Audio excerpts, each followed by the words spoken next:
Namaste, good evening. Good evening. Good evening.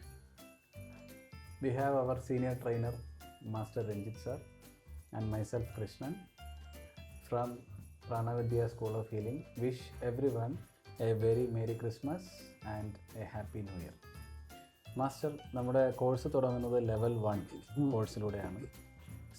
Financially വളരെ സൗണ്ടായിട്ടുള്ളവരും professionally വളരെ ഉന്നതയിലുള്ളവരും ഒക്കെ എൻക്വയറി ചെയ്യുന്നുണ്ട്. അവരിപ്പോഴും പല കാര്യങ്ങളിലും കൺഫ്യൂസ്ഡും അതുപോലെ തന്നെ പല ജീവിതത്തിൻ്റെ പല സാഹചര്യത്തിലും സ്ട്രെസ്ഫുള്ളായിട്ടും കാണുന്നതായിട്ട് പറയുന്നുണ്ട്. എന്തുകൊണ്ടാണിത് സംഭവിക്കുന്നത്? അതുപോലെ നമ്മുടെ ലെവൽ 1 കോഴ്സുകൾ ആർക്കൊക്കെ ഉപകാരപ്രദമാകും, അതിൻ്റെ പ്രയോജനങ്ങൾ എന്താണ്, അടിസ്ഥാനപരമായി ലെവൽ 1 കോഴ്സ് എന്നതിനെ പറ്റിയൊക്കെ ഒന്ന് വിശദമാക്കാമോ? ഓക്കെ, നല്ല ഒരു ചോദ്യം തന്നെയാണ്. ഈ ക്രിസ്മസ് ദിനത്തിൽ നമുക്കൊരു ആന്തരിക ലോകത്തെക്കുറിച്ച്, സൂക്ഷ്മമായ ലോകത്തെക്കുറിച്ച്, ഈ ഡിവൈൻ ശാസ്ത്രത്തെക്കുറിച്ച് പറയുമ്പോൾ അതിനൊരു പ്രത്യേകത തന്നെയുണ്ട് അല്ലേ. നാം ലെവൽ 1 പ്രാണവിദ്യ ഹീലിംഗ് സയൻസസിൽ ലെവൽ 1 തുടക്കത്തിൽ തന്നെ ക്ലാസ് തുടങ്ങുമ്പോൾ പറയുന്നൊരു കാര്യമുണ്ട്.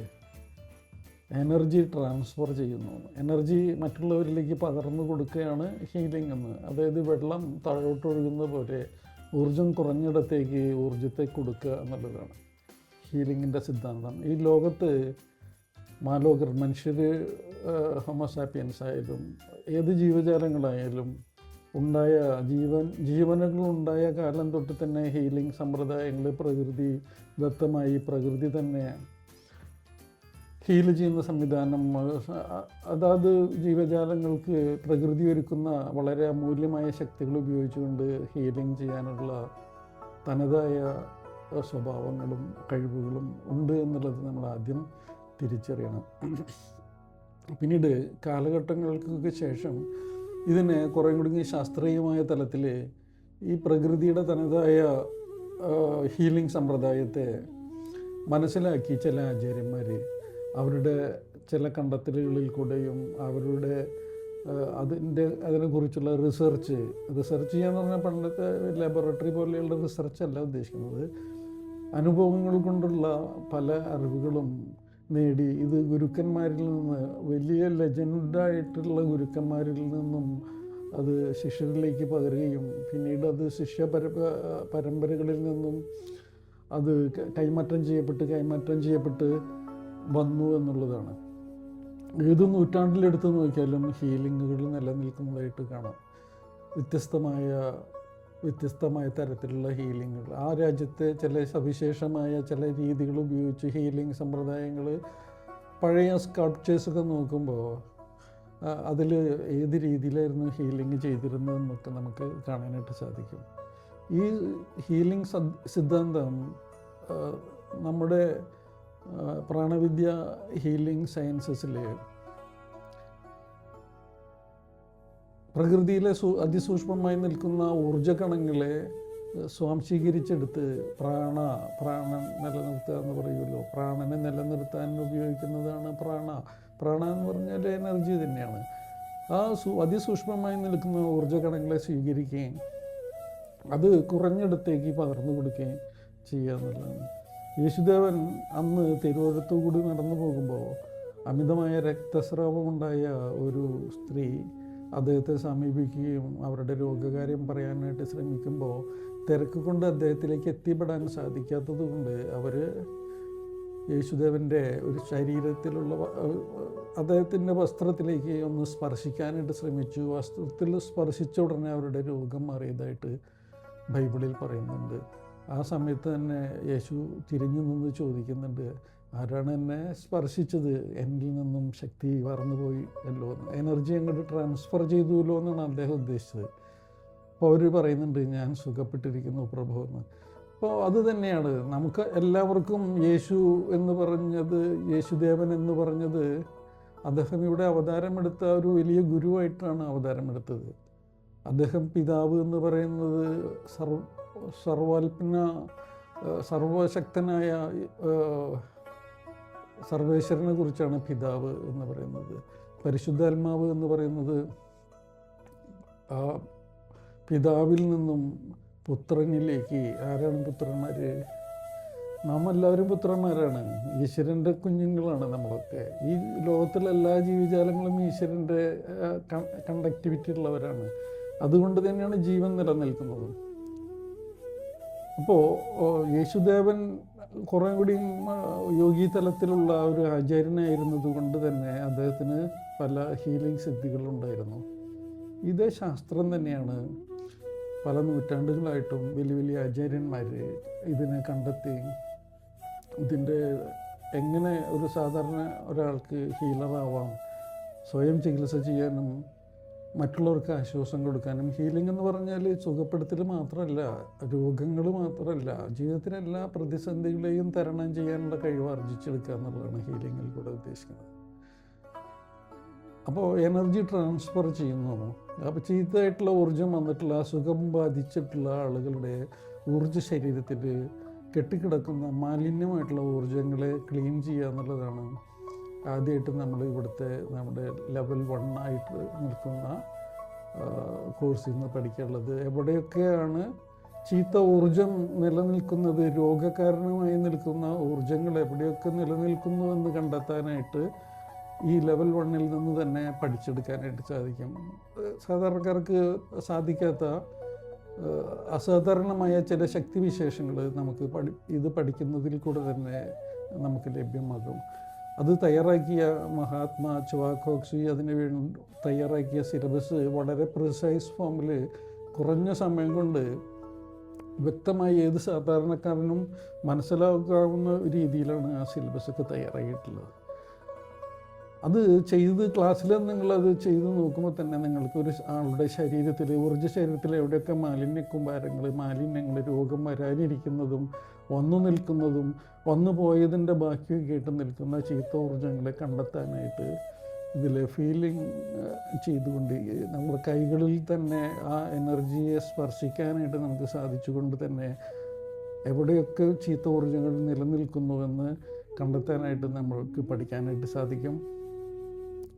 അതിനെ കണ്ടെത്തി കഴിഞ്ഞാൽ അതിനെ എങ്ങനെ എടുക്കണം, അത് എങ്ങനെ എനർജി സ്വീകരിച്ച് അതിനെ അവിടെ നിന്ന് എടുക്കണമല്ലോ. അതിനൊരു മേജിക്കൊന്നും ചെയ്യാൻ പറ്റില്ലല്ലോ. അവിടെ അതിനെ എടുക്കണമെങ്കിൽ ആ എനർജി പ്രൊജക്റ്റ് ചെയ്തുകൊണ്ട് തന്നെ അതെങ്ങനെ പ്രൊജക്റ്റ് ചെയ്യണമെന്നും അതെങ്ങനെ കോരിയെടുക്കണമെന്നും നമ്മൾ തുടക്കത്തിലേ തന്നെ പഠിക്കും. അത് കോരിയെടുത്തുകൊണ്ട് അതിനെ എങ്ങനെ ഡിസിൻറ്റിഗ്രേറ്റ് ചെയ്ത് കളയാം. ഊർജ്ജത്തെ നശിപ്പിക്കാൻ സാധിക്കില്ലല്ലോ, ന്യൂട്രൽ ക്യാരക്ടറാണ്. അപ്പോൾ അത് ആ ഡിസിൻറ്റിഗ്രേറ്റ് ചെയ്യാനായിട്ടുള്ള മീഡിയം വളരെ ലളിതമായിട്ടുള്ള ചില സംവിധാനങ്ങളാണ് ഉള്ളത്. അത് ക്ലാസ്സിൽ നിന്ന് നമുക്ക് വ്യക്തമായിട്ട് പഠിക്കാനായിട്ട് സാധിക്കും.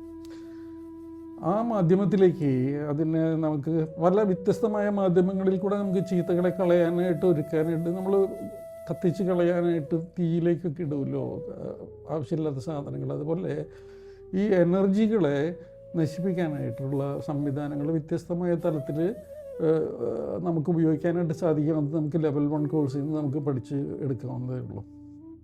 അപ്പോൾ ചീത്ത ഊർജ്ജങ്ങളെ കണ്ടെത്തി അവയെ എടുക്കുക, അവയെ നശിപ്പിക്കുക എന്ന് പറയുമ്പോൾ നശിപ്പിക്കാനായിട്ട് നമുക്ക് സാധിക്കില്ല. അതിന് വേറൊരു പരിണാമത്തിലേക്ക് കൊണ്ടുപോകാനേ പറ്റുള്ളൂ, വിഘടിപ്പിച്ച് കളയാനേ പറ്റുള്ളൂ. അത് വിഘടിപ്പിക്കുമ്പോൾ വേറെ ഊർജ്ജമായിട്ട്, നല്ല ഊർജ്ജമായിട്ട് അത് പരിണമിക്കുമെന്ന് തന്നെ മനസ്സിലാക്കണം. അല്ലെങ്കിൽ ചീത്ത ഊർജ്ജത്തെ എടുത്ത് നശിപ്പിച്ചു എന്ന് പറയുന്നത് തെറ്റാണ്. അതിന് ഡിസിൻറ്റിഗ്രേറ്റ് ചെയ്തു, അല്ലെങ്കിൽ ഡിസിൻറ്റിഗ്രേഷൻ അല്ലെങ്കിൽ വിഘടിപ്പിക്കുക എന്ന് തന്നെ മനസ്സിലാക്കണം.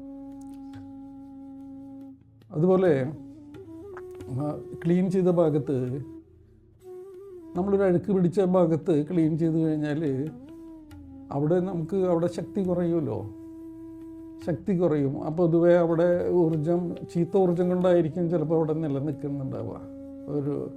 അതിനെ അവിടെ എടുത്തു കളഞ്ഞാൽ അവിടേക്ക് ശുദ്ധമായ ഊർജ്ജത്തെ അതിസൂക്ഷ്മമായി പ്രകൃതിയിൽ നിറഞ്ഞു നിൽക്കുന്ന അറ്റ്മോസ്ഫിയറിൽ നിന്നും സ്വീകരിക്കപ്പെടുന്ന പ്രാണ സ്വീകരിച്ച് അത് വ്യത്യസ്തമായ തലത്തിൽ സ്വീകരിക്കാനായിട്ട് പഠിക്കും ലെവൽ 1-ൽ. അതെടുത്ത് ഇല്ലാത്ത ഇടങ്ങളിൽ എവിടെയൊക്കെ ക്ലീൻ ചെയ്യപ്പെട്ടോ ആ ഭാഗങ്ങളിലൊക്കെ നമുക്ക് കൊടുത്തുകൊണ്ട് അവിടെ ഊർജ്ജവൽക്കരിച്ചുകൊണ്ട് ആ അവയവത്തെയോ അല്ലെങ്കിൽ ആ പർട്ടിക്കുലർ ഏരിയയിലുള്ള ഏത് ഭാഗത്താണോ നമ്മുടെ ശരീരത്തിൽ വിഷമം ഉണ്ടായിരുന്നത് അവിടെയുള്ള ചീത്ത ഊർജ്ജങ്ങളൊക്കെ എടുത്തു കളഞ്ഞ് അവിടെ ശുദ്ധമായ ഊർജ്ജം കൊടുത്ത് അതിനെ സ്റ്റെബിലൈസ് ചെയ്യേണ്ടതുണ്ട്. അവിടെ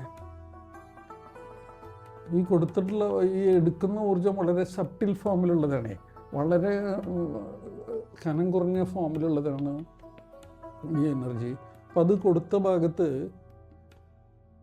അതവിടെ നിലനിൽക്കില്ല. കാരണം ചീത്ത ഊർജങ്ങൾ ഇരുന്നിരുന്നൊരു സ്ഥലത്ത് വൃത്തികേട് ആയിട്ട്, നമുക്കൊരു വീട് അഴുക്ക് പിടിച്ചിരിക്കുന്നതാണെങ്കിൽ വീട്ടിലേക്ക് കയറാൻ തോന്നാത്തതുപോലെ തന്നെ ഈ ഊർജത്തിനും ശുദ്ധമായ ഊർജത്തിനും നാം അതിനെ സ്വാംശീകരിച്ചെടുത്ത് അവിടേക്ക് കൊടുക്കുമ്പോൾ അവിടേക്ക് കടന്നു ചെല്ലാനായിട്ട് അത്ര ഇഷ്ടം വരില്ല. അപ്പം അതുകൊണ്ട് തന്നെ അത് തിരിച്ച് ഇവാപ്പറേറ്റ് ചെയ്ത് അവിടെ നിന്ന് പോകാനായിട്ട് ശ്രമം നടത്തും. അപ്പോൾ അതിനു വേണ്ടി ചില നിറങ്ങളെക്കുറിച്ച് പഠിക്കും നമ്മൾ ലെവൽ 1 തന്നെ. ആ നിറങ്ങൾ ഉപയോഗിച്ചുകൊണ്ട് അവിടെ അതിനെ സ്റ്റെബിലൈസ് ചെയ്ത് അവിടെ നിലനിർത്താനായിട്ട് പഠിക്കും. അപ്പോൾ എന്തൊക്കെയാണ് പഠിക്കുക നമുക്ക് ആദ്യം നമ്മൾ ചീത്ത ഊർജ്ജങ്ങൾ എവിടെയൊക്കെയാണ്, രോഗങ്ങൾ എവിടെയൊക്കെയാണെന്ന് കണ്ടെത്താനായിട്ട് ഒരു പ്രത്യേകമായ എബിലിറ്റി നമ്മിൽ ഡെവലപ്പ് ചെയ്തുകൊണ്ട് നമുക്കതിനെ കണ്ടെത്താനും, ഇതൊക്കെ ലെവൽ 1 പഠിക്കുന്ന കാര്യമാണ് ഞാൻ പറയുന്നത്. അതിനെ കണ്ടെത്തി കഴിഞ്ഞാൽ അതിനെ കോരിയെടുത്ത് അതിനെ നശിപ്പിക്കുന്ന ഏത് മീഡിയമാണോ ഉപയോഗിച്ചത് അതിലേക്ക് അതിനെ കളഞ്ഞ് അതിനെ ഡിസിൻറ്റിഗ്രേറ്റ് ചെയ്ത് കളഞ്ഞ് നല്ല ഊർജത്തെ സ്വാംശീകരിച്ചെടുത്ത് അതിനെ അവിടേക്ക് പ്രൊജക്റ്റ് ചെയ്ത് അവിടെ അതിനെ സ്റ്റെബിലൈസ് ചെയ്യുന്നു. വ്യത്യസ്തമായ ടെക്നിക്സ് ഉപയോഗിച്ച് വളരെ ലളിതമായിട്ട് പഠിക്കാവുന്നതേ. ഇത് ഹീലിംഗ് സമ്പ്രദായം വളരെ ലളിതമാണ്. നാം ഒരുപാട് വിചാരിച്ച് പലരും പറയുന്നത് കേട്ട് ഇത് വളരെ ഇതിലെ വാക്കുകളൊക്കെ കേട്ട് ഭയപ്പെടുന്ന ആളുകളുണ്ട്. എന്നെക്കൊണ്ട് ഇത് ചെയ്യാൻ സാധിക്കുമെന്ന് പറയുന്ന ആളുകളുണ്ട്. ഇത് ആർക്കും, ജീവനുള്ള ആർക്കും ചെയ്യാവുന്നതേ ഉള്ളൂ. വളരെ ലളിതമായ ഒരു പ്രോട്ടോക്കോളുകളും ഇതിനില്ല. പ്രോട്ടോക്കോളുകളുണ്ട്, വളരെ ലളിതമായ പ്രോട്ടോക്കോൾസാണ്. ആളുകളെ ഭയപ്പെടുത്തുന്ന തരത്തിലല്ല. ആർക്കും ഊർജത്തെ സ്വീകരിക്കാനും അതിനൊക്കെ ശേഷി നമ്മുടെ ജന്മനാ തന്നെ നമുക്ക് കിട്ടിയിട്ടുണ്ട്. അതിനെ എടുത്തു കളയാനും ശുദ്ധമായ ഊർജത്തെ കൊടുക്കാനും. കൊടുത്തു കഴിഞ്ഞിടത്ത് സഫീഷ്യൻ്റ് എനർജി ആയോ അതോ എനർജി കൂടിയാലും കുഴപ്പമുണ്ടോ? ഞാൻ ഭക്ഷണം കഴിച്ചു കൊണ്ടേയിരുന്നാലും നമുക്ക് ബ്രീത്ത് കിട്ടാതാവുന്ന പോലെ അവിടെ ഊർജം അധികം കൊടുത്താലും അവിടെ ഡിസീസ് സിറ്റുവേഷനിലേക്ക് പോകും. അപ്പോൾ അതുകൊണ്ട് അതും നമുക്ക് ഫീൽ ചെയ്യും. നമ്മളിത് പഠിക്കുമ്പോൾ തന്നെ കൈകളിൽ അവിടെ സഫീഷ്യൻ്റായി എന്നുള്ളത് നമുക്ക് തിരിച്ചറിയാനായിട്ട് repulsion of feeling, there is a feeling of repulsion, അല്ലെങ്കിൽ സെസേഷൻ ഓഫ് എനർജി കയ്യിൽ നിന്ന് ഒഴുകാതെയോ. നമ്മുടെ ശരീരത്തിലുള്ള വൈറ്റൽ എനർജി സെൻറ്റേഴ്സിനൊക്കെ വളരെ അത്ഭുതകരമായിട്ടുള്ള സൈക്കോളജിക്കൽ ഫങ്ഷൻസ് ഉണ്ട്, അറിവുകളുണ്ട്, പവേഴ്സ് ഉണ്ട്. അപ്പോൾ ആ ചക്രകൾ തിരിച്ചറിയും അവിടെ കൊടുത്തുകൊണ്ടിരിക്കുന്ന ഏരിയയിൽ ഡിസീസ്ഡായിട്ട് നിൽക്കുന്ന ഭാഗം തളർന്ന് കിടക്കുകയാണ്. അപ്പോൾ ഒരു അറിയില്ല, ഒരു കുഞ്ഞ് അതിന് ഭക്ഷണം മതിയായി എന്നറിയാത്ത തരത്തിലുള്ള സ്പെഷ്യൽ കുഞ്ഞുങ്ങളെ കണ്ടിട്ടില്ല. അവർക്ക് ഭക്ഷണം ആവശ്യത്തിന് കഴിച്ചു വയറ് നിറഞ്ഞെന്ന് അവരറിയില്ല. പിന്നെ അവർ അമ്മ കൊടുക്കുമ്പോൾ വായ തുറന്നുകൊണ്ടിരിക്കും. പക്ഷെ അമ്മയ്ക്ക് മനസ്സിലാവും ഇനി കൊടുത്താൽ അവന്. അതുപോലെ തന്നെ ആ ഒരു സൈക്കോളജിക്കൽ പവർ നമ്മുടെ കൊടുക്കുന്ന ചക്രയ്ക്കുണ്ട്. ആ ചക്ര അത് കണ്ടറിഞ്ഞ് മനസ്സിലാക്കി ഓട്ടോമാറ്റിക്കായിട്ട് സ്റ്റോപ്പ് ചെയ്യും. അതൊക്കെ നമുക്ക് ഫീൽ ചെയ്യും. ക്ലാസ്സിൽ തന്നെ ലെവൽ 1 പഠിക്കുമ്പോൾ തന്നെ നിങ്ങൾക്ക് അതൊക്കെ ഫീൽ ചെയ്യും. അത് കൊടുത്തതിന് ശേഷമാണ് നമ്മളവിടെ കൊടുത്തു കഴിയുമ്പോൾ അവിടെ ആവശ്യത്തിനായി എന്ന് മനസ്സിലാവുമ്പോൾ. ഇനി അതേപോലെ തന്നെ റിജക്ഷൻ വരിക. അവിടെ ആവശ്യത്തിനായി എന്ന് പറയുമ്പോൾ ചില കുട്ടികൾ, നമ്മൾ സാധാരണ കുട്ടികൾ ഭക്ഷണം കൊടുക്കുമ്പോൾ ഒരു വയറ് നിറഞ്ഞാൽ തള്ളി മാറ്റൂലേ. ആ തള്ളി മാറ്റുന്നത് അവർക്ക് മതിയായതുകൊണ്ടാണ്. അപ്പോൾ ആ ഭാഗത്ത് നിന്ന് തിരിച്ചൊരു കൊടുക്കുന്ന എനർജി സ്വീകരിക്കാതെ വരുമ്പോൾ നമ്മുടെ കൈകളിലേക്ക് അത് റിപ്പൽഷൻ വരികയും അപ്പോൾ നമുക്ക് മനസ്സിലാക്കുക അവിടെ ആവശ്യത്തിന് എനർജി കൊടുത്തു എന്ന്.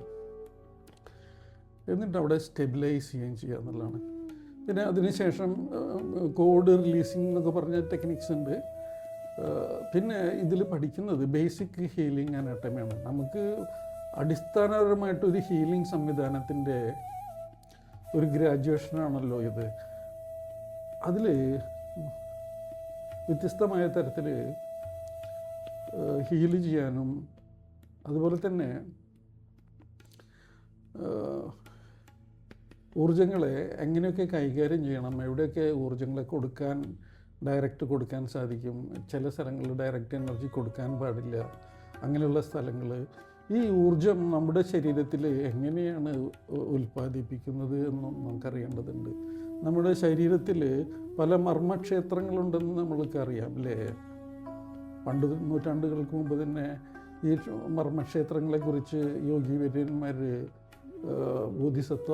സത്വാസ് ആൻഡ് ബോധോദയമുണ്ടായിട്ടുള്ള ഉന്നതരായിട്ടുള്ള എല്ലാ മതപാരമ്പര്യങ്ങളിലുള്ള ഉന്നതരായിട്ടുള്ള സെയിൻറ്റുകൾ ഇത് മനസ്സിലാക്കി അത് ശിഷ്യർക്ക് പകർന്നു കൊടുക്കുകയും ചെയ്തിട്ടുണ്ട്. അപ്പോൾ അന്ന് പറഞ്ഞു വന്ന കാര്യങ്ങളിൽ പ്രത്യേകിച്ച് ഇന്ത്യയിൽ ചക്ര എന്ന് സംസ്കൃതത്തിൽ പറയുന്ന നമ്മുടെ ശരീരത്തിലെ ശക്തികളെ ഉണർത്തുന്ന, അതിന് സഹായിക്കുന്ന എനർജി ജനറേറ്റേഴ്സ് ഉണ്ട്. ഒരു കറണ്ട് ഉണ്ടാക്കുന്ന ഒരു ഡാമിൽ നിന്നും മെഷീൻ വെച്ച് അവിടെ വെള്ളം വന്ന് നിറഞ്ഞു കുതിച്ച് തിരിയുന്ന സമയത്ത് അവിടെ ജനറേറ്റ് ചെയ്യുന്ന കറണ്ട് പോലെ തന്നെ നമ്മുടെ ശരീരത്തിന് ചുറ്റുമായിട്ട് 11 പ്രധാനപ്പെട്ട വൈറ്റൽ എനർജി സെൻറ്റേഴ്സ് ഉണ്ട്. യോഗ ക്ലാസ്സുകളിലൊക്കെ 7 ആയുർവേദത്തിൽ ഷഡ് ചക്രങ്ങളെ കുറിച്ചാണ് പഠിക്കാനുള്ളത്. മറ്റു പല പാരമ്പര്യങ്ങളും വ്യത്യസ്തമായ നമ്പേഴ്സാണുള്ളത്. ഇവിടെ നമ്മൾക്ക് 11 major chakras and dot of minor chakras and mini ചക്രാസിനെ കുറിച്ച് പഠിക്കാൻ വളരെ ലളിതമായിട്ട് തന്നെ പഠിക്കാം. അതിനൊരു വലിയ അറിവൊന്നും വേണ്ട. ഇത് സാധാരണക്കാർക്ക് പഠിക്കാവുന്ന രീതിയിലാണ് ക്ലാസ് തയ്യാറാക്കിയിട്ടുള്ള ചിട്ടപ്പെടുത്തിയ സമ്പ്രദായത്തിൽ കൂടെയാണ്. ഉദാഹരണത്തിന് പറയാം, നമ്മുടെ ശിരസിൻ്റെ മുകളിലുള്ള ചക്രം അത് നമ്മുടെ വലതു ഭാഗത്തുള്ള ബ്രെയിനെയും ഇടതു ഭാഗത്തുള്ള ബ്രെയിനെയും ശക്തിപ്പെടുത്തുന്നു. മാത്രമല്ല നമ്മുടെ ഉള്ളിൽ വളരെ പ്രധാനപ്പെട്ട കുറേ ഗ്ലാൻഡുകളുണ്ട്. ഈ ഗ്ലാൻഡുകളെ ശക്തിപ്പെടുത്തി നമ്മുടെ ശരീരത്തെ കൃത്യമായി പ്രവർത്തിപ്പിക്കാനായിട്ട് സഹായിക്കുന്നതാണ് ക്രൗൺ ചക്ര. ദെൻ ഫോർഹെഡ് ചക്ര എന്ന് പറഞ്ഞാൽ എൻ്റയർ നെർവുകളെ സപ്പോർട്ട് ചെയ്യാണ്.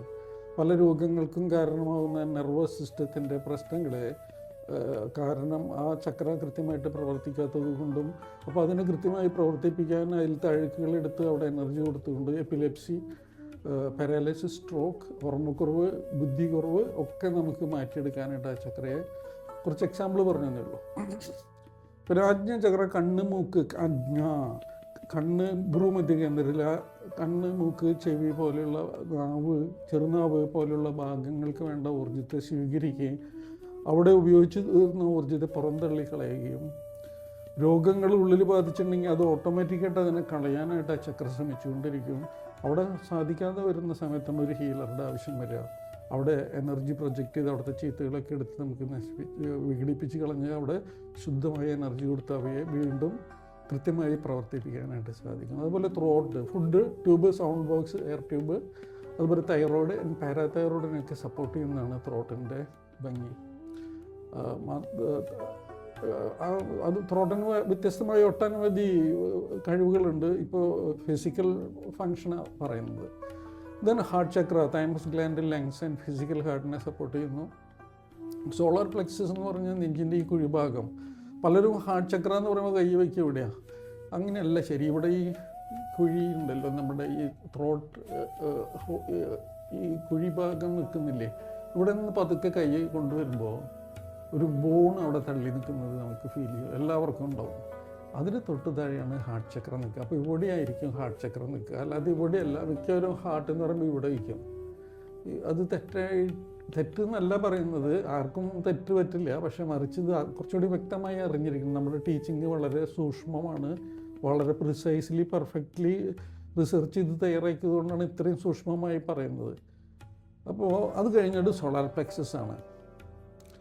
ഇത് ഫിസിക്കൽ ഹാർട്ടിനും തൈമസ് ഗ്ലാൻഡ്, ലങ്സിനെയൊക്കെ സപ്പോർട്ട് ചെയ്യുന്നതാണ് ഹാർട്ട് ചക്ര. അത് കഴിഞ്ഞ് ഇവിടെ ഉള്ള കുഴി ഭാഗമുണ്ട്, നെഞ്ചിൻ്റെ ഈ കുഴി ഭാഗം. ഇതാണ് സോളാർ പ്ലെക്സസ്. ഇത് മധ്യഭാഗത്ത് നിൽക്കുന്ന ചക്ര ആയതുകൊണ്ട് തന്നെ ഇതിന് വളരെ സവിശേഷമായ ശക്തികളുണ്ട്. എല്ലാ അവയവങ്ങൾക്കും ശരീരത്തിലെ ഭാഗങ്ങളിലേക്കൊക്കെ വേണ്ട ഊർജ്ജത്തെ വിതരണം ചെയ്ത് അവിടുത്തെ ചീത്ത ഊർജ്ജങ്ങളെ ജനറലി എക്സ്പെൽ ചെയ്ത് കളഞ്ഞ് റാഡിക്കേറ്റ് ചെയ്ത് കളയുന്ന ശേഷിയുണ്ട് സോളാർ പ്ലെക്സസിന് ഇൻ ദ ഫിസിക്കൽ ഫിസിക്കൽ റിയാലിറ്റിയിൽ അല്ലെങ്കിൽ ഫിസിക്കൽ റാമിൽ അതാണ് എൻ്റെ പണി. Psychological functions is there lot of. Navel chakra, ഇത് നമ്മുടെ ചെറുകുടലിനെയും മൺകുടലിനെയും കൃത്യമായി പ്രവർത്തിച്ച് നമ്മുടെ ഉള്ളിലുള്ള digestive system, assimilative system, eliminative സിസ്റ്റത്തെ സപ്പോർട്ട് ചെയ്യും. ഇനി ഇടത് ഭാഗത്ത് left lower most of the rib ഒരു സ്പ്ലീൻ എന്ന അവയവം ഉണ്ടെന്ന് എല്ലാവർക്കും അറിയാം. അത് ബ്ലഡിനെ ശുദ്ധീകരിക്കുന്നതാണ്. ആ ചക്ര അവിടെയുണ്ട് ചക്രാസ്, 2 ചക്രകളുണ്ട്, റൈറ്റ് ഫ്രണ്ട് ആൻഡ് ബാക്ക്. അവയ്ക്ക് സ്ഥിരമായിട്ട് അത് പ്രവർത്തിക്കുന്നതുകൊണ്ട് നമ്മുടെ ബ്ലഡിനെ ഓട്ടോമാറ്റിക്കായിട്ട് അത് ശുദ്ധീകരിച്ചു കൊണ്ടിരിക്കാൻ ശക്തി പ്രാണനെ സ്വീകരിച്ചുകൊണ്ട് അത് ശുദ്ധീകരിച്ചു കൊണ്ടിരിക്കുന്നു. മാത്രമല്ല നമ്മുടെ ശരീരത്തിൽ ടയർഡ്നെസ്സൊക്കെ തോന്നുന്ന സമയത്ത് പ്രാണചക്ര എന്നാണ് അതിൻ്റെ പേര് തന്നെ സംസ്കൃതത്തിൽ. അത് ഈ ഭൂമിയിൽ ഈ അറ്റ്മോസ്ഫിയറിൽ നിലനിൽക്കുന്ന പ്രാണയെ, കോസ്മിക് അല്ലെങ്കിൽ ഈതർ ഫോമിലുള്ള എനർജിയെ അത് അബ്സോർബ് ചെയ്ത് നമ്മുടെ ശരീരത്തിലെ എല്ലാ ഭാഗത്തേക്കും എത്തിച്ച് നമുക്ക് നല്ല എനർജി തരുന്നത് സ്പ്ലീനാണ്. അപ്പോൾ ടയർഡ്നെസ് തോന്നുമ്പോൾ ഈ സ്പ്ലീനിനെ ക്ലീൻ ചെയ്തിട്ട് നേവലിലാണ് എനർജി കൊടുക്കുക. ഇവിടെ എനർജി കൊടുക്കാൻ പാടില്ല. നേവൽ ചക്രയിൽ എനർജി കൊടുക്കുമ്പോൾ നമ്മൾ പെട്ടെന്ന് എത്ര ക്ഷീണമായിട്ടിരിക്കുന്ന ഒരാൾക്കും പെട്ടെന്ന് ഉണർവ് കിട്ടുന്നതിനും കുറേ ആശ്വാസം കിട്ടുന്നതിനും സഹായിക്കും. ഇതന്നെ സെക്സ് ചക്രയുടെ ദൗത്യം ലൈംഗികമായിട്ടുള്ള ഉത്തേജനങ്ങൾക്കും അതുപോലെ തന്നെ പ്രോസ്റ്റേറ്റ് ഗ്ലാൻഡ്, സ്ത്രീകൾക്കാണെങ്കിൽ ഗർഭപാത്രം, മൂത്രാശയ സഞ്ചി പോലെയുള്ള കാര്യങ്ങളുമായിട്ട് ബന്ധപ്പെട്ട് നിൽക്കുന്നു. കാലുകൾക്ക് വേണ്ട ശക്തി 30% സെക്സ് ചക്രയിൽ നിന്നാണ്. ഈ സെക്സ് ചക്ര ഭൂമിയിൽ നിന്നാണ് എനർജി സ്വീകരിക്കുന്നത്. ഓരോ ചക്രങ്ങളും വ്യത്യസ്തമായ പ്ലെയിനിൽ നിന്നാണ് ഊർജ്ജത്തെ സ്വീകരിക്കുക. നമ്മൾ 7 ലെയർ ഓഫ് പ്ലെയിനിനെ കുറിച്ചൊക്കെ നമ്മൾ ചെറിയ ക്ലാസ്സുകളിൽ പഠിച്ചിട്ടുണ്ടല്ലോ. ലിത്തോസ്ഫിയർ, അറ്റ്മോസ്ഫിയർ, അയണോസ്ഫിയർ, മാഗ്നറ്റോസ്ഫിയർ, അങ്ങനെ മുകളിലേക്ക് നമ്മൾ പഠിച്ചിട്ടുണ്ട്. അപ്പോൾ അതിലുള്ള ചില സ്ഫിയറുകളിൽ നിന്നാണ് ഇതൊക്കെ ഓരോ ചക്രകൾ ഊർജ്ജത്തെ അബ്സോർബ് ചെയ്തുകൊണ്ടിരിക്കുക. ഇത് ഭൂമിയിൽ നിന്നും, അതായത് ലിത്തോസ്ഫിയറിൽ നിന്നും ആണ് ഈ സെക്സ് ചക്ര അബ്സോർബ് ചെയ്യുക. എന്നിട്ട് നമ്മുടെ ശരീരത്തിന് വേണ്ട ലൈംഗിക ഊർജം എന്ന് പറയുന്നത് തെറ്റിദ്ധരിക്കപ്പെട്ടിട്ടുള്ളതാണ്. അത് വളരെ മേന്മയുള്ളതും ലൈംഗിക ഊർജ്ജം ഉള്ളത് കൊണ്ട് തന്നെയാണ് നമ്മളൊക്കെ ഇപ്പോൾ ഇവിടെ ഉണ്ടായിരിക്കുന്നത്. അതിൻ്റെ ഒരു പ്രത്യേക സവിശേഷമായ ശക്തി ഇല്ലെങ്കിൽ നമ്മൾ ഈ ജീവജാലങ്ങളൊന്നും പുനരുദ്ധരിക്കല്ല, ബർത്ത് ഉണ്ടാവില്ല, അവർക്ക് ജനനം ഉണ്ടാവില്ല. മാത്രമല്ല അതൊരു ദൈവികമായ ഊർജം കൂടിയാണ്. ഓക്കെ, അപ്പോൾ സെക്സ് ചക്ര കാലുകൾക്ക് ശക്തി കുറയുന്ന ആളുകൾക്ക് സെക്സ് ചക്ര ക്ലീൻ ചെയ്ത് അവിടെ എനർജി കൊടുക്കുകയാണെങ്കിൽ കാലിലൊക്കെ നല്ല സ്ട്രെങ്ത്ത് വരുന്നത് കാണാം. അതുപോലെ തന്നെ മൂലാധാരം, നട്ടലിൻ്റെ താഴെ ഭാഗത്ത് സേക്രം ഭാഗത്ത് നിലനിൽക്കുന്ന മൂലാധാര ചക്രം റൂട്ട് ചക്രം എന്ന് തന്നെയാണ് പറയുക. ഒരു വൃക്ഷത്തിൻ്റെ തായ്വേര് എത്രമാത്രം ഭൂമിയിലേക്ക് താഴേക്ക് പോയിട്ടുണ്ടോ അതിനനുസരിച്ച് അതിന് മുകളിലേക്ക് പോകാനുള്ള ശക്തി ഉണ്ടാകുന്നത് പോലെ നമ്മുടെ മൂലാധാര ചക്രം, ബേസിക് ചക്രം നല്ലപോലെ ആക്ടിവേറ്റ് ചെയ്ത് പ്രവർത്തിക്കുകയാണെങ്കിൽ നമുക്ക് വളരെ ആരോഗ്യത്തോടു കൂടിയും സന്തോഷത്തോടു കൂടിയും ഡൈനാമിക്കായും നമ്മുടെ കാര്യങ്ങളൊക്കെ നമുക്ക് ചെയ്യാനായിട്ട് സാധിക്കും. ഇനി ഒരു കാര്യം കൂടി പറയാം. മിക്ക ആളുകളും വിചാരം ഭൂമിയായിട്ട് ബന്ധം കുറഞ്ഞ് ഈശ്വരനുമായിട്ട് ബന്ധം സ്ഥാപിക്കുക എന്നുള്ളതാണ്. അത് പലപ്പോഴും തെറ്റായിട്ടുള്ളൊരു കൺസെപ്റ്റായിട്ട് നമുക്ക് തോന്നാറുണ്ട്. കാരണം നമുക്കൊരു വൃക്ഷത്തിൻ്റെ തായ്വേര് എത്രമാത്രം താഴേക്ക് പോകുന്നോ അതിനനുസരിച്ച് നമുക്ക് മുകളിലേക്ക് ഉന്നതങ്ങളിലേക്ക് നമുക്ക് എത്തിച്ചേരാനായിട്ട് സാധിക്കുള്ളൂ. അപ്പോൾ ഭൗതികയിൽ ഊന്നി തന്നെ നമുക്ക് ഉന്നതമായ പ്ലെയിൻ മീൻസ് ആ സ്ഫിയറിലേക്ക് എത്തിച്ചേരാനും ദൈവികമായ അല്ലെങ്കിൽ നമ്മുടെ തന്നെ ഉന്നതാത്മാവിലേക്കും അത് തൊട്ട് പരമാത്മാവിലേക്കും നമുക്ക് എൻട്രി കിട്ടണമെങ്കിൽ മരം പോലെ തന്നെ നല്ലപോലെ വേരുകൾക്ക് ശാഖ ഉണ്ടായിരിക്കണം. വേരുകൾ സ്പ്രെഡ് ചെയ്ത് നിൽക്കേണ്ടതുണ്ട്. അപ്പോൾ നമ്മൾ മൂലാധാരചക്രം നല്ലപോലെ ശക്തിപ്പെടുത്തി ഭൂമിയുമായിട്ട് ബന്ധപ്പെട്ട് നാം എന്തിനാണ് ഇവിടെ ജനിച്ചത്, നമുക്ക് ചെയ്തു തീർക്കേണ്ട കാര്യങ്ങളും കർമ്മങ്ങളും ചെയ്യാതെ എപ്പോഴും ഈശ്വരധ്യാനം ഭജിച്ചതുകൊണ്ടോ ഈശ്വരന് ചാക്കിൽ പൈസ കൊണ്ട് കെട്ടിയോണ്ടോ ഒന്നും നമുക്കൊരു സ്പിരിച്വൽ ഡെവലപ്മെൻ്റ് ഇല്ല. പല ആളുകളും തെറ്റിദ്ധരിക്കുകയാണ്. ഇവിടെ ചെയ്തു തീർക്കേണ്ട കാര്യങ്ങൾ ചെയ്യുക, സഹജീവികളോട് നന്മയും സ്നേഹം ഉണ്ടാവുക, അവർക്കൊക്കെ നല്ലതുണ്ടാവാനായിട്ട് സഹായിക്കുകയും പ്രാർത്ഥിക്കുകയൊക്കെ ചെയ്യുക. അങ്ങനെയാണ് നമ്മൾ ആ വേരുകൾ കൂടുതലായിട്ട് സ്പ്രെഡ് ചെയ്യുകയും അതിനനുസരിച്ചാണ് നമ്മുടെ സ്പിരിച്വൽ പാത്ത് എനർജൈസ്ഡ് ആവുകയും മുകളിലേക്ക് യാത്ര ചെയ്യുകയും ചെയ്യും. നമുക്കത് 2 സ്ഥലത്തും upper rooting and lower rooting ആവശ്യമാണ്. ഒരു സ്ഥലത്ത് ദൈവത്തിനോട് മാത്രം റൂട്ടിങ് ആയതുകൊണ്ട് കംപ്ലീറ്റായി എന്ന് വിചാരിക്കുന്ന ആളുകൾ ഇത് പ്രത്യേകിച്ച് കേൾക്കണം. നിങ്ങൾക്ക് ഭൂമിയുമായിട്ട് സുദൃഢമായ ബന്ധമില്ലാതെ ഈശ്വരനായിട്ട് ബന്ധം സ്ഥാപിക്കാനായിട്ട് സാധ്യമല്ല, അത്ര ഈസിയല്ല. പിന്നെ എല്ലാം ഉപേക്ഷിച്ച് അങ്ങനെ ഈശ്വരനായിട്ട് സംവദിക്കുക എന്ന് പറയുമ്പോഴും അവിടെ ഒരു കുറവ് ബാക്കി കിടക്കും. നിങ്ങൾ ഇവിടെ ജനിച്ചത് ചില കർമ്മബാധ്യതകളാണെന്നും ആ കർമ്മബാധ്യതയോടെ തീർത്ത് അത് മാറി അതിൽ നിന്ന് എക്സ്പീരിയൻസ് ചെയ്ത് അറിവ് എന്ന് പറയുന്നത് വിസ്ഡം എന്ന് പറയുന്നത് അറിവല്ല. വിസ്ഡം എന്ന് പറഞ്ഞാൽ ഒരു സ്റ്റേറ്റ് ഓഫ് അണ്ടർസ്റ്റാൻഡിങ് ആണെന്ന് അറിയണം. ആ അണ്ടർസ്റ്റാൻഡിലേക്ക് നമ്മൾ ഡെവലപ്പ് ചെയ്യണമെങ്കിൽ മൂലാധാര ചക്രം നല്ലപോലെ വർക്ക് ചെയ്യണം, ഭൂമിയായിട്ട് നല്ല ബന്ധം ഉണ്ടാവണം, നമുക്ക് ചെയ്യാനുള്ള ഡ്യൂട്ടീസ് നമ്മൾ കൃത്യമായി ചെയ്യണം. അത് ചെയ്യാതെ നിങ്ങൾ എത്ര മാത്രം ദൈവമന്ത്രം ഉച്ചരിച്ചാലും നിങ്ങൾ മുകളിലേക്ക് ഉയരില്ല എന്നുള്ള കാര്യം നിങ്ങൾ തിരിച്ചറിയണം. ഓക്കെ, അതിൻ്റെ മൂലാധാര ചക്രം കഴിഞ്ഞാൽ അതിൻ്റെ പുറകിൽ മെങ്മെയിൻ എന്ന് പറഞ്ഞ ഒരു ചക്രയുണ്ട്. അത് മെങ്മെയിൻ, അത് പമ്പിങ് സ്റ്റേഷൻ എന്നാണ്, ഒരു ജാപ്പനീസ് ടീമാണത്. നമ്മുടെ ശരീരത്തിലേക്ക് ഭൂമിയിൽ നിന്നും സ്വീകരിച്ചെടുക്കുന്ന ഊർജത്തെ ഭൗമപ്രാണനെ മൂലാധാരം അബ്സോർബ് എടുക്കുന്നതിനെ അത് അവിടെ ഒരു പവർ പ്ലാന്റ് പോലെ വർക്ക് ചെയ്തിട്ടാണല്ലോ അത് എടുക്കുക. അത് എല്ലാ ഭാഗങ്ങളിലേക്കും എല്ലാ കോശങ്ങളിലേക്കും സ്കെലറ്റൽ സിസ്റ്റത്തിലേക്കും മസ്കുലാർ സിസ്റ്റത്തിലേക്കും ബ്ലഡിൻ്റെ പ്രൊഡക്ഷനൊക്കെ വേണ്ടി ഡിസ്ട്രിബ്യൂട്ട് ചെയ്യുക എന്നുള്ളതാണ് മെങ്മെയിൻ ചക്രയുടെ ദൗത്യം. ഇത്രയും ചക്രങ്ങളെക്കുറിച്ച് നമുക്ക് 11 ചക്രങ്ങളുണ്ട്. ഇനി ക്ലാസ്സിൽ എടുക്കുന്ന പോലെ നമുക്ക് വീഡിയോയിൽ പറയാൻ പറ്റില്ലല്ലോ, അത്ര സമയമില്ലല്ലോ, നമുക്ക് അനുവദിക്കപ്പെട്ടിട്ടില്ല. അപ്പോൾ ഇത് ഒരു ചെറിയ ഭാഗം മാത്രമാണ് നിങ്ങൾ കേട്ടത്. ഇതിൽ തന്നെ നിങ്ങൾക്ക് പഠിക്കാനുള്ളത് ലോ ഓഫ് കർമ്മ പഠിക്കാനുണ്ട്, പ്രോപ്പർ യൂസ് ഓഫ് പവർ പഠിക്കാനുണ്ട്, ഒരു ധ്യാനം വളരെ മനോഹരമായ ഭൂമിയായിട്ട് കൂടുതൽ റൂട്ടിംഗ് ഉണ്ടാക്കാവുന്ന, എന്നാൽ ഈശ്വരനുമായിട്ട് കൂടുതൽ അടുത്ത് നിൽക്കാവുന്ന, മറ്റുള്ള നമ്മുടെ ചുറ്റുമുള്ള സഹജീവികൾക്ക് നന്മയുണ്ടാവാനായിട്ട് ചെയ്യുന്നൊരു ധ്യാനമുണ്ട്. നമ്മുടെ ഇൻ്റലക്ച്വൽ ലെവല്, നമ്മുടെ ഇൻറ്റ്യൂട്ടീവ് ഇൻ്റലിജൻസ് ഒക്കെ ഡെവലപ്പ് ചെയ്യാനായിട്ട് ആ ധ്യാനം സഹായിക്കും. വളരെ ലളിതമായി പഠിക്കാവുന്നതേ ഉള്ളൂ. പറയുമ്പോൾ അങ്ങനെ ഒരുപാട് വാക്കുകളും പേരും പറഞ്ഞുകൊണ്ട് ഒന്നും നിങ്ങൾ ആരും ഭയപ്പെടേണ്ട കാര്യമില്ല. നിങ്ങൾക്ക് ഇത് വളരെ ലളിതമായിട്ട് ക്ലാസ്സിൽ നിന്ന് പഠിച്ച് മനസ്സിലാക്കാവുന്നതേ ഉള്ളൂ. ആ ധ്യാനം പഠിക്കാനുണ്ട്, പിന്നെ ഒരു യോഗിക് ബ്രീത്തിങ് പഠിക്കാനുണ്ട്. ആ ബ്രീത്തിങ് നമ്മുടെ ഊർജ്ജവൽക്കരിപ്പിക്കാൻ വേണ്ടിയിട്ടാണ്, വെറുതെ ഒരു പ്രാണായാമം മാത്രമല്ല. ഓരോ പ്രാണായാമങ്ങൾക്കും വ്യത്യസ്തമായ സ്വഭാവങ്ങളും ഗുണങ്ങളും ഉള്ളത്. ഇവിടെ പഠിക്കുന്നത് നാം ധാരാളം ഊർജം സ്വീകരിക്കാനുള്ള ശേഷി ഉണ്ടായി വരാനായിട്ട് ബ്രീത്തിങ് പരിശീലിക്കേണ്ടതുണ്ട്. അതിൻ്റെ പേര് യോഗിക് ബ്രീത്തിങ് എന്നാണ്. അത് പ്രത്യേക താളങ്ങളിലാണ് അത് പഠിക്കുക. പിന്നെ കുറച്ച് ഫിസിക്കൽ എക്സസൈസുകളുണ്ട്. വളരെ സിമ്പിളായിട്ട് ഏത് പ്രായക്കാർക്കും ചെയ്യാവുന്ന ഫിസിക്കൽ എക്സസൈസ്. അതോ എല്ലാ ചക്രകളും ബേസ് ചെയ്തിട്ട് തന്നെയാണ് അത്. ഓരോ ചക്രകളുമായിട്ട് അത് കണക്ട് ചെയ്ത് നിൽക്കുന്നു. അതിൻ്റെ ഉള്ളിലുള്ള അഴുക്കുകൾ എക്സ്പെൽ ചെയ്ത് കളയുകയും നല്ല ഊർജ്ജത്തെ സ്വീകരിക്കാനും കഴിവ് തരുന്നതാണ് ഫിസിക്കൽ എക്സസൈസ്. പിന്നെ ലോ ഓഫ് കർമ്മകൾ പഠിച്ചു കഴിഞ്ഞാൽ നമുക്ക് ഈശ്വരീയമായ ശക്തി എങ്ങനെ ഉപയോഗിക്കാം, ഈശ്വരീയമായ ശക്തി എടുത്തുകൊണ്ട് നമുക്കൊരാളെ എങ്ങനെ ഹീൽ ചെയ്യാം. മറ്റേത് നമ്മൾ ഈ അറ്റ്മോസ്ഫിയറിൽ നിന്നുള്ള ഊർജ്ജത്തെ എടുത്തിട്ടാണ് നാം കൊടുത്തുകൊണ്ട് ക്ലീനിങ് എനർജൈസിങ് ആണ്. മറ്റേത് ഡിവൈനിറ്റിയിൽ നിന്നും ഊർജ്ജത്തെ സ്വീകരിച്ച് നമുക്ക് എങ്ങനെ ഡിസീസുകൾ മാറ്റാം, പ്രതിസന്ധികളെ മാറ്റിയെടുക്കാമെന്നുള്ളതാണ്. പിന്നെ സെൽഫ് ഹീലിംഗ് പഠിക്കാനുണ്ട്.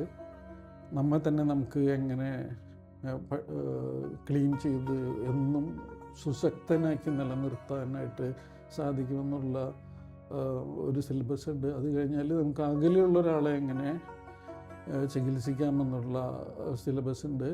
വളരെ അകലെ ഇരിക്കുന്ന ഒരാൾക്ക് നമുക്ക് പ്രത്യേക സ്ഫീറിൽ കൂടെ കണക്ട് ചെയ്ത്, ഇപ്പോൾ ഫോണൊക്കെ കണക്ട് ചെയ്യുന്ന പോലെ കണക്ട് ചെയ്തുകൊണ്ട് അവരുടെ ഊർജ്ജ ശരീരത്തെ മുന്നിലേക്ക് ആവാഹിച്ചുകൊണ്ട് നമുക്ക് അവരെ ക്ലീനിങ് ചെയ്ത് അവരെ എനർജൈസ് ചെയ്യുന്ന സംവിധാനമാണ് ഡിസ്റ്റൻറ്റ് ഹീലിംഗ്. അതുപോലെ നമുക്ക് ഈ ചില മീഡിയങ്ങൾ, ഡിഫറെൻറ്റ് മീഡിയകൾ ഉപയോഗിച്ചുകൊണ്ട് നമുക്ക് ചീത്തകളെ കളയാനുള്ള വളരെ അത്ഭുതകരമായി ചെയ്യാവുന്ന ഗ്രീൻ ഫയർ സൃഷ്ടിച്ചുകൊണ്ട്, സൂക്ഷ്മലോകത്തൊരു ഗ്രീൻ ഫയറൊക്കെ സൃഷ്ടിച്ചുകൊണ്ട് നമുക്കതിലേക്ക് ചീത്ത ഊർജ്ജങ്ങളെ സെൽഫ് ഹീലിംഗ് ചെയ്യാനോ മറ്റുള്ളവരെ ചികിത്സിക്കാനോ അതിനു വേണ്ട മറ്റുള്ള മീഡിയങ്ങൾ ലഭ്യമല്ലാത്ത സമയങ്ങളിൽ നമുക്ക് ഈ വ്യത്യസ്തമായ മെത്തേഡുകൾ പഠിക്കാനുണ്ട്. ഇതൊക്കെ 2 ദിവസം കൊണ്ട് നിങ്ങൾക്ക് പഠിച്ചു തീർക്കാവുന്നതേ ഉള്ളൂ. താല്പര്യമുള്ളവർ അത് പഠിക്കണം. ജീവിതത്തിൽ ഇതൊരു അസുലഭ സന്ദർഭമാണെന്നറിയണം. നിങ്ങൾക്ക് പഠിക്കാൻ ആഗ്രഹമുണ്ടെങ്കിൽ ഇതിൻ്റെ മുകളിലുള്ള എല്ലാ കോഴ്സുകളും വ്യത്യസ്തമായ ഒട്ടനവധി കോഴ്സുകൾ തയ്യാറാക്കിയിട്ടുണ്ട്. മഹാത്മാ ചുവാക്കോക്സ്, യുഎൻമാ ഷാർലറ്റ്. അത് നിങ്ങൾക്ക് പഠിക്കാൻ ഇവിടെ തൃശ്ശൂർ തന്നെ അവസരമുണ്ട് എന്ന് അറിയുമ്പോൾ കേരളത്തിൽ തന്നെ അതിനുള്ള സൗകര്യം, അത് കേരളത്തിൻ്റെ മധ്യഭാഗത്ത് സ്ഥിതി ചെയ്യുന്ന തൃശ്ശൂർ തന്നെ ഇതിനുള്ള സൗകര്യമുണ്ട് എന്ന് നിങ്ങൾ തിരിച്ചറിയണം. നിങ്ങൾ ഏത് ഹയർ കോഴ്സും പഠിക്കാനുള്ള ട്രെയിനർ ഇവിടെ ലഭ്യമാണ്. ലെവൽ 1 എങ്കിലും നിങ്ങൾ വന്ന് പഠിക്കുക, എന്നിട്ട് ഇതിൻ്റെ മനസ്സിലാക്കുക. അതിൻ്റെ അടുത്തടുത്ത ലെവലുകൾ പഠിച്ച് നിങ്ങളുടെ ജീവിതത്തിലുണ്ടാകുന്ന ഉന്നമനത്തിന്, ദൈവികതയ്ക്ക്, പ്രാക്ടിക്കൽ ഇൻ്റലിജൻസിന്, പ്രൊഡക്ടിവിറ്റിക്ക്, mental power and emotional power and physical strength എല്ലാം ഒരുമിച്ച് ഒരു വെൽബീയിങ്ങായി മാറാനായിട്ട് ഈ വിദ്യ നിങ്ങളെ സഹായിക്കും. ഇതിൻ്റെ കൂടെ കൊടുക്കുന്ന വീഡിയോയിൽ കൊടുക്കുന്ന നമ്പറിൽ വിളിക്കുക, കോണ്ടാക്റ്റ് ചെയ്യുക, ബുക്ക് ചെയ്യാതെ നിങ്ങൾക്ക് ഡയറക്റ്റായിട്ട് ക്ലാസ്സിലേക്ക് വരാൻ സാധിക്കില്ല. നിങ്ങൾ ആദ്യം വിളിച്ച് സംസാരിച്ച് പറ്റുമെങ്കിൽ നേരിട്ട് വന്ന് സംസാരിക്കണം. അല്ലെങ്കിൽ നിങ്ങൾ ഫോണിൽ വിളിച്ചെങ്കിലും കാര്യങ്ങൾ സംസാരിച്ച് തിരഞ്ഞെടുക്കുന്ന ആളുകളെ ആയിരിക്കും പഠിപ്പിക്കുക. അല്ലാതെ എല്ലാ ആളുകൾക്കും ഇത് പഠിച്ചാൽ അത് മനസ്സിലാകാൻ എല്ലാവർക്കും മനസ്സിലാകുമെങ്കിലും 16 വയസ്സ് തികഞ്ഞാലേ ഇതിലേക്ക് എടുക്കുള്ളൂ. മലയാളമോ ഇംഗ്ലീഷോ പറഞ്ഞാൽ എന്ത് കാര്യം പറഞ്ഞാലും മനസ്സിലാക്കാവുന്ന ആളുകൾക്കാണ് ഇത് പഠിക്കേണ്ടത്. അപ്പോൾ ഇതിനോട് നല്ലപോലെ താല്പര്യവും ഇതിനോടൊരു പാഷനുള്ള ആളുകൾ മാത്രം സമീപിക്കുക. അല്ലാതെ വെറുതെ ഇത് വന്നൊന്ന് പഠിച്ചു പോകുക എന്നുള്ളതല്ല. അർപ്പണ മനോഭാവത്തോടെ പഠിച്ച് അവരവരുടെ ജീവിതത്തിൽ മേന്മ ഉണ്ടാക്കണമെന്ന് വിചാരിക്കുന്നവർക്ക്, സെൽഫ് ഹീലിംഗ് ചെയ്യണമെന്ന് ആഗ്രഹിക്കുന്നവർക്ക്, സഹജീവികളെ സഹായിക്കണമെന്ന് ആഗ്രഹിക്കുന്നവർക്ക് ഇത് പകർന്നു കൊടുക്കാനായിട്ട് വളരെ മികച്ചൊരു സിദ്ധാന്തം കൂടിയുണ്ട്. നിങ്ങൾക്ക് ഏവർക്കും സ്വാഗതം. പ്രത്യേകിച്ച് ഇന്ന് ഉണ്ണിയേശു കുഞ്ഞായിരിക്കുന്ന ദിവസങ്ങളാണ്, പിറന്ന ദിവസമാണ്. അദ്ദേഹം വലുതായപ്പോൾ ഒരുപാട് ആളുകളെ ഹീൽ ചെയ്ത് സുഖപ്പെടുത്തിയതാണ്. അതുപോലെ നല്ലൊരു അവതാരമായിട്ട് ഈ ജന്മത്തിൽ തന്നെ വലിയൊരു മികച്ച ഒരു അവതാരമായിട്ട് നിങ്ങൾക്ക് മാറാനായിട്ട് സർവേശ്വരൻ ഒരുപാട് വഴികൾ ഒരുക്കിയിട്ടുണ്ട്. ആ വഴികളിൽ ഒന്ന് നിങ്ങൾ കയറി നിൽക്കുക മാത്രമേ വേണ്ടൂ. എല്ലാവർക്കും എൻ്റെ സ്നേഹം നിറഞ്ഞ ഈ ക്രിസ്മസ് ദിനത്തിൽ അഭിവാദ്യങ്ങൾ. എല്ലാവർക്കും നല്ലതുണ്ടാകട്ടെ. Thank you Krishna. നമസ്തേ. Thank you dear friends. നമ്മൾ ഇപ്പോൾ കേട്ടത് ലെവൽ 1 ഒരു മിനി ക്ലാസ്സാണ്. ഇതിന് മുമ്പ് ഇത്ര ഡീറ്റെയിൽഡ് ആയിട്ടുള്ള വീഡിയോ ചെയ്തിട്ടില്ല. ഒട്ടുമിക്ക എല്ലാ കാര്യങ്ങളും വീഡിയോയിൽ മാസ്റ്റർ പറഞ്ഞിട്ടുണ്ട്. ചക്രകളെക്കുറിച്ച്, എക്സസൈസുകളെക്കുറിച്ച്, ഡിഫറെൻറ്റ് കൈൻഡ്സ് ഓഫ് ഫങ്ഷനെ കുറിച്ചൊക്കെ പറഞ്ഞു. Thank you master. ജീവിതത്തിൽ ഏത് പ്രൊഫഷണലിലൂടെ കടന്നു പോകുന്നവർക്കും നിങ്ങളിനി കുടുംബം നിലനിർത്തിക്കൊണ്ടു പോകുന്ന കുടുംബിനികളായാലും ഒക്കെ എല്ലാവരും അവരിൽ നിന്ന് മറ്റൊരു ഉന്നതിയിലേക്ക് പോകാൻ ആഗ്രഹിക്കുന്നതാണല്ലോ. Every beings are looking to full fledged life. എല്ലാ തടസ്സങ്ങളും മാറ്റാൻ, അതെ, എല്ലാ തടസ്സങ്ങളും മാറ്റാനും ഒന്നിൽ നിന്ന് മറ്റൊന്നിലേക്ക് കയറിപ്പോകാനും ഒക്കെ സഹായമാകുന്ന പ്രാണവിദ്യ സ്കൂൾ ഓഫ് ഹീലിംഗിൻ്റെ ലെവൽ 1 അഡ്മിഷൻ ഇപ്പോൾ അടുത്ത ബാച്ചിലേക്കുള്ള അഡ്മിഷൻ തുടങ്ങിയിട്ടുണ്ട്. അതിനുവേണ്ടി കോണ്ടാക്ട് ചെയ്യുക. Thank you so much. Namaste.